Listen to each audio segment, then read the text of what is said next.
Hi, I'm going to use this James Bond credit card pick set to pick a couple locks.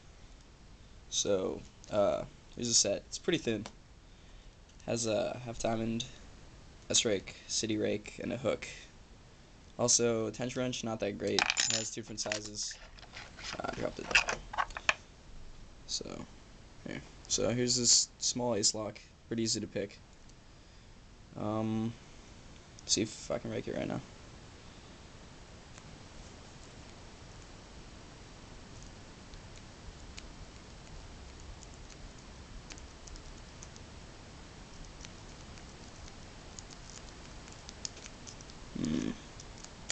There we go.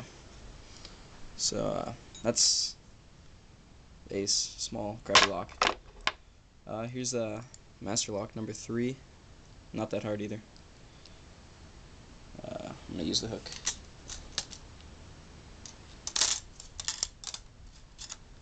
So here's a hook.